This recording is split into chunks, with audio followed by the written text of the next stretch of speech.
Good morning, Michelle. Good to see you again. Thanks, Byron. You doing okay today? No, not really. Oh. I'm having a bit of trouble.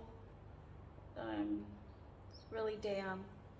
Yeah? Do you want to walk me through on what led you to feeling this way today, or was it just been over the past few days that it's been going on? Just since the accident with Tom, it's really hard. Yeah. It's What's hard about that one? So is it just? I can't forgive myself. Yeah. Yeah. And why did I not go and get him earlier? Why didn't I go and check earlier? Yeah. This may have been different. That's like no, that's all right. It's not your fault. That's what we talked about last session. It's not all about blaming yourself. You've had a lot of it's been a very majorly impacted part of your life at the moment, and all the support isn't there at the moment. So it's okay. It's just like we said, take it one step at a time, and we'll be okay. Do you mind if I just take notes today? Is that okay? No, that's all right. All right, awesome. So obviously it's not a good, nowhere close to anywhere good about what's happened. Could you give me another emotion that's been pretty frequent, that's not just sadness? Is there something else? I just feel depressed, Yeah. withdrawn. Yeah. Just hard to get up. It's really difficult. It's just plays over and over in my mind. Yeah. And I miss him. Mm-hmm. And my ex-husband blaming me. Yeah. I can see why, because Tom was with me, Yeah. but I don't have any support, and I already blame myself enough. I don't need others to blame me. Absolutely. So would you say it's just a bit, it's just mainly sadness, but just trying to get through, like normal everyday tasks with. I can't even get through daily tasks at the moment. It's all too raw. What's the hardest thing? Just the first thing when you wake up, or? Just trying to get up. Yep. Okay. So because you said that there's not a lot of support there, have you kind of given yourself a bit of hope that it could get better? And have you found when it gets really, really bad, on your own, have you found coping mechanisms or anything to get you through, just on your own, or? No, I don't have any coping mechanisms at the moment at all. So it's just that you're just there thinking about it and trying to get through it, or? Yeah, I guess I'm just replaying it. Okay. So what happened, Mhm. how it happened, Yep. how, they got under the fence. Yep. And, it's all so hard. Yep. Yep. And then have mum and dad trying to get me to go to church. Yeah. Okay. Because, this is what God's wanted to happen or some Through crap. their religion. Yeah. Yeah. Okay. And I don't see that. I don't agree with that. Okay. Yep. So just touching base on that one is what has stopped you from I guess latching on to that opportunity of going and going with them to church? What is there anything, or are you just completely down and can't be bothered to do it, or what is there? Well, I'm down. Yep. Who's not going to be down if their child's dead? Absolutely. Yep. But God, they say this is what God wanted. I don't understand that. Yeah. That's not, in my eyes, God wants the best for people, and I don't agree with it, and I don't want to be around people saying this was meant to be, because I'm not even coping with life at the moment, than to be surrounded by people, oh, God's looking after him, or God's meant for this to happen. Yep. Okay. Yep.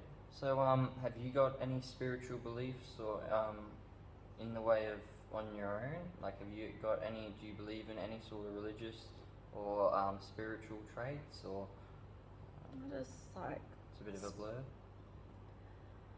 well, I do like spiritual healing and to be in nature and stuff and all those things. But I just can't get myself to be out doing that yet. I mean, I can't get over that my son's gone and I'm here without him. And how do I move on? How do I get up? How do I feel happy again? Will I ever feel happy again? Yeah. I don't know. What it sounds like is that, from my perspective, it sounds like you're a bit stuck on what to do, but you're actually your whole thought process is, how does this get better? You know, so you are trying to latch onto a more positive result, and through the process, you're trying to get better. So some part of your, brain can see that, this can get better. So I mean, that's obviously it's got a major hole in your heart, and it's obviously not very good. But at least, I can see through a conversation where you may think you're doubtful, that you're actually kind of trying to pursue a happier kind of process for yourself, which is good, because unfortunately those other, branches of support aren't there for you, which is a bit unfortunate. But it's just it's like the constant sentences, like, this is what God wanted from your parents, that stops you from going to that kind of environment where like bonding can happen, and healing can happen through their own way. Is that correct? Yeah. And like, I don't know, it's hard to explain, I think. Yeah. It's so much going on in my head all the time. I'm exhausted. Yeah. I'm mentally drained, physically drained from all of it. And then on the other hand, my ex-husband, it's all my fault. And do you think I really want that to happen to my child? But he doesn't listen. Okay. It's just that he sees the negative and sees that I'm to blame all the time. And I'm already beating myself up. I don't need them to be beating me up too. Absolutely. Yeah. And it's hard. How do you get past that? Because if I could bring Tom back, I would. Like, I didn't want this to happen. If I would have gone out just a few more minutes early, maybe this would be different. Yeah. Again, you can't blame yourself for that. I get it's a big part of your life, and it's now gone, and you're trying to fill that hole, but at some point it's never going to really be filled up because your son's not here. But so obviously you've said that your ex-partner hasn't dealt with it the right way, and has blamed you for most of this, even though we know that you're very much an overthinker. Obviously you can never really overthink this kind of situation, but how does the parents of his side of the family, how are they going about it? Have they just disconnected, or have they put blame on you as well, or? Yeah, the whole lot, all of them are blaming me. Why did Michelle do that? Why did Michelle not look after him? It was like only a couple of minutes. I just did that, went out to get him, to bring him back in, and then I noticed a dog around the dam, and then I was like, oh my goodness, and then I ran, and there he's there. I mean, I tried. I did CPR until they got there. I tried. I wanted to save him, and I couldn't. Yeah. And so, but no one can understand the pain and suffering and the sadness I hold from that. Yeah. Because it was my fault. It wasn't your fault. It's okay. It wasn't your fault. So just going off that, how do you find that there's a way that you can kind of, have you already tried all like the kind of reasons for them, and you've just kind of disconnected from them because they've disconnected from you? Like, they just haven't heard your story, or?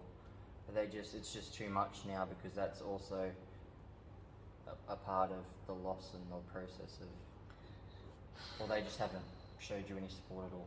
They don't want to listen. Yeah. I've tried to explain, I've tried to do that, and all I keep getting repeated at me is, Michelle, you didn't look after him. You were not watching him.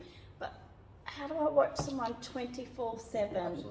And it was a few minutes, we were just out there, he's just out there with the dog, the normal behaviours. This is nothing out of the ordinary. Yep. But it's just this tragedy that the dog had dug that little bit and got under the fence, and then obviously Tom's crawled under. Right. I mean, we've lived there for a long time. That's never ever happened. Now there's this freak accident thing, and now they don't want to hear anymore. They don't want to hear my side. They don't want to come and say, are you okay? Not once have they said I'm okay. All it is finger pointing. Yeah, absolutely. Well, that's obviously it's not okay for, if you were to ask anybody on the street or, you know, any random person, that's obviously not okay. You've obviously been, you know, mistreated in a time where everyone needs to have a bit of sympathy and, you know, be there for you as, you know, family. They're all got each other. Yeah. And they can grieve together. Yeah.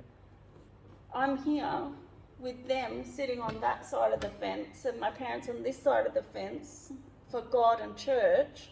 Yeah. And I'm just sitting here going, oh my God, you know, what can I do? I can't bring him back. I know I can't bring him back, as painful that is to say. Yeah. I can't bring him back. And Yeah. I wished I could, and I wish this was just a nightmare, but it's not. Yeah. And I didn't want this to happen, but it feels like they think I did. And I said, and that's where it hurts the most. Yeah. Because I've always been a good mum. Yeah. Yeah. I totally agree. I think that's the right estimation. Just so obviously it's not a very good place. They're shutting you off, and you're feeling a bit isolated, and you don't want to like reach out to something that you disagree with, such as, you know, your parents' religious traits, you know, on this is God's plan or whatever. But what have you, you know, obviously you felt lost and you didn't really know any coping mechanisms. Has there been any helplines that you've checked in on, you know, kind of like are meant to help people like in your situation? I know there's external help, Yep. like helplines. Yep. I just haven't got the courage yet. Yeah, that's okay. Yeah, that's all right. But I have their numbers, Mhm. and when I feel that I can, I might ring them, but I'm always scared of people judging me, because that's what I'm getting at the moment from my ex-husband and his family. Yep. And I don't want to be judged anymore. Yep. Okay. So I've just got this one there for you. I know that you said that you've got, you know, that you've got the numbers, but just in case, there you go. Oh, thank you. Just in That'll case. be helpful, because I just can't remember anything at the moment. They're not there to, you know, these people are also, you know, on the other side of the phone. They've also had lives, and some of them are, the reason why they do it is because they're trying to help people that have gone through the same kind of stuff as them. So I would just use to kind of think about that and try and make yourself feel a bit more comfortable, because you shouldn't be in this alone, and that's not okay, what anybody's done. But I just wanna say, like, what you said meditation before. That's like, you really into meditation. Like, obviously you don't, you know, there's no spiritual kind of like religious traits. Like, you don't really like to go to church or anything. Well, from what I've understood. Yeah. But have you ever tried, when it's gotten too much, have you ever tried like meditating? Like, I don't know what kind of meditation you do, like with crystals, or like just meditating in general, or? I used to meditate Yep. a lot, but since this happened, I've stopped. And I really should start, because just to give me some peace in my mind. And no, I don't, like, I do have some crystals, because I like that spiritual Yeah. type of thing, but I just meditate with, you know, sitting comfortably and breathing and doing breathing techniques, just to try and calm myself a little bit. And if I'm out in nature, I like to do mindfulness. Pardon me. Yep. And and just to ground myself, and I just think I need to do baby steps and do that.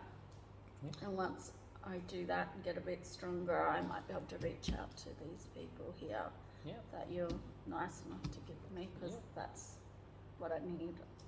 That's the way. Yeah. So I just want to make sure that I've got to make sure that you obviously you're not okay. Like it is a big part of your life, and it is, again, like I've said, a bit of a troubled time, especially with no support. Has suicide ever crossed your mind? Okay, that's what we want to hear, so that's good. What I want to do next is, it's called the stress vulnerability model, and what this is an exercise to see how your stress level is, and how the situation, how you become vulnerable to it. And so what this is it ends up being like a right angle triangle. Yep. So with stress being on the vertical line and vulnerability being on the straight line at the bottom, like that horizontal line, and then in between, like that little line that we'll set, is the absence of symptoms and the presence of symptoms. So the line that we go from the stress to the vulnerability, that'll be the threshold. So making sure that that's all good. So I just want to do something. So I just want to make sure, I haven't got a pen, but from 1 to 10, with your situation now, with the process that you're currently in, the stage that you're in, what is would you say it's all the way down here, which that means it's pretty low, or very, very high? Would you go from 1 to 10, 10 being the highest? 10. Yep, 10, okay. And vulnerability, obviously meaning that you need help, and it's, so where would you go there? Would you go Highest. Yep, so all the way there? Yep. Yeah. So that kind of confirms that, and this is not a anything insulting or anything, but it means that you're highly, very, very ill. Your symptoms are making you incredibly ill, and you need to just we need to sort that out together, like through this journey. So so basically the vulnerability test is just a way to compare people's vulnerability to their stress levels, and this can be while they're going through challenging events, or before, or afterwards as well. But so that's interesting. I will mark that down, and I will put it in your notes. Okay, so I just want to go back to, obviously it's, we are talking about a situation where death has occurred. So I just want to know, because you're not into like the spirit, the religious kind of stuff, what do you think, what is your perspective of death? Like, what is that like from, is it like, do you need an example? Or? No. Okay. Death is when we're no more, well, we're not living bodies. Our spirit has gone. Okay. And where do you think the spirit goes? Is it, or it's just a question at the moment? Yeah. No, I believe that it goes to heaven. I just don't go to church, but I believe it's heaven, and it's peace. Yep. So, but yeah, that's all I've got. Yeah, that's fair enough. No, that's all good. I just wanted to make sure. So obviously, you have said a lot of things today that have actually been very, very bright and positive. And I've actually, obviously it's been a very sad process, and so obviously it's been a very tragic kind of situation, and we don't want to see you in this situation, but especially alone. So I think you have said a lot of positive things. You might sound like, from the tone of your own voice, it might sound a bit, like there's nothing that's been good out of this situation, out of this session, but you really have kind of kept going, and you've been a real warrior in this situation, and none of this is your fault. So whenever it lingers in your head, that should never be the case. But you have showed me that you're open to doing meditation. You had that before this incident happened. You used to do it every so often, but the fact that it's not a no completely from the spirituality and the religious side of things, it's like, no, I want to do it my way. I don't want my parents to narrate what this situation is, and I want to move, and you're finding ways for yourself to look forward. Obviously, this will never fully heal, but it's through your own sentences. You're giving yourself positive results. You're finding this situation just through talking it out loud. You are making it, this journey. Like, you don't need me to answer any questions, because you are just, through these little questions that I'm giving you, it's just like, it's coming around these negative thoughts, but it ends up finding an exit, you know what I mean? Like, from it, like a dark cloud. Yeah, so obviously we've talked about positivity and everything through that, but what do you find your perspective is on the near future? Do you think it's a bit more positive, or it's just... I don't know yet. It's too early yet, and I'm sure that it will get better with time and healing, but currently I can't see too far. I just need to keep plodding along and keep... I have a saying, and it's keep the snorkel on and keep paddling, and we just have to keep going. And I just need to try a little bit extra every day just to get outside and start to build myself back. Yeah, I like that quote. That's a really good one. But yeah, so obviously you know your mindset more than anybody. Obviously this is a very, very dark situation, so you've worked out that you can maybe relinquish and put meditation back into your daily life, so that's good as a coping mechanism. But if you were to think about any other coping strategies, what would you kind of be comfortable in putting into your daily life whenever these situations get too much and you don't want to call a helpline? What other things would you kind of do? Do you have any?